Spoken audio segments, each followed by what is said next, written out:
want to get right to our guest at the top of this hour. He is the governor of the state of Texas, Greg Abbott. And, Governor, appreciate you making the time for us. And I'll go right to the news of the day to hear from you the absolute latest on the border deaths.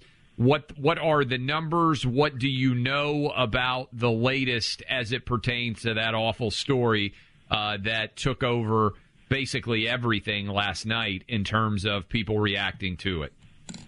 Well, Clay, great to visit with you again. And listen, what happened is absolutely devastating, but also absolutely predictable because of Joe Biden's open border policies, where he's doing absolutely nothing to enforce the immigration laws of the United States. And when the president refuses to enforce the immigration laws, that empowers the cartels. And nobody comes across the border without the assistance of the cartels.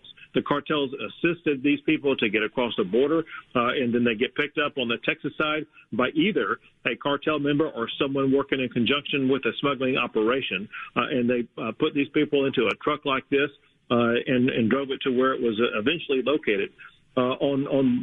With regard to the numbers of people involved and things like that, I just got through talking right before I talked to you with the head of the Texas Department of Public Safety, and they are still working to finalize some factual details.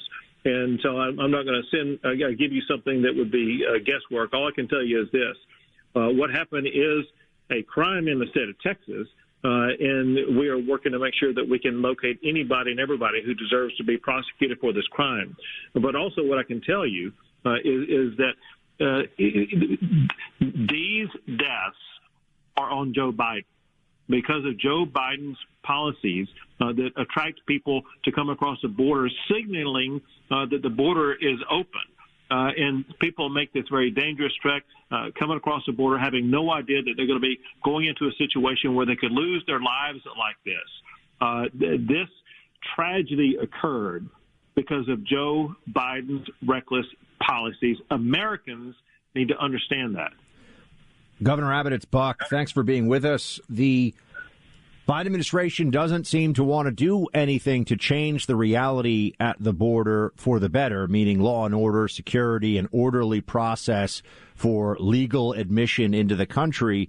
What would it look like? I mean, let's just assume, I was talking to Clay before about this, that Democrats are so beaten down after the midterm elections that they're finally willing to try at least a little bit of an increase in border security. What could be done, Governor? I mean, if you had a willing partner on the federal side, what would it look like to secure the border for your state and all the border states?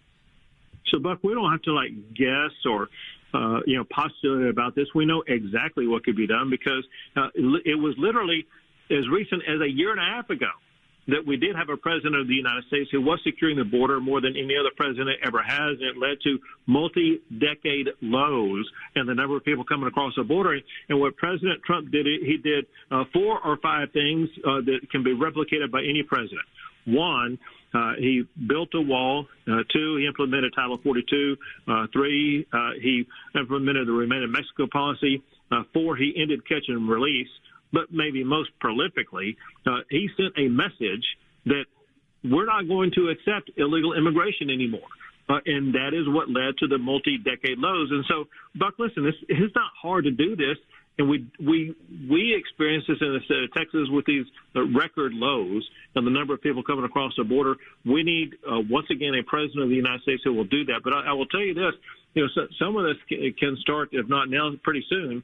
With regard to changing and corralling what the Biden administration is doing, because either now or if Republicans take control of the United States Congress, they can, I think, begin by impeaching Homeland Security Secretary Mayorkas. Last night, he said that this has nothing to do with the Biden administration because the borders are not open. This is insanity. And he's doing nothing more than lying to the American people, and he needs to be impeached. But there need to be investigations every single day about the Biden administration's failure and pushing them into it. But let me go back and make a point, Buck, that you kind of also brought up. there are political consequences for this, for the Biden administration, and you've already seen those political consequences because you saw Mayra Flores get elected as a Republican to a congressional seat in South Texas that's always been held by a Democrat, and she won because Democrats, Republicans, Hispanics, everybody who lives along the border, they are angry about the Biden administration's approach to the open border policies, and they want people in office to step up and do something about it. We now have another member of the United States Congress who is going to be holding Biden's feet to the fire with regard to the immigration policies in the United States of America.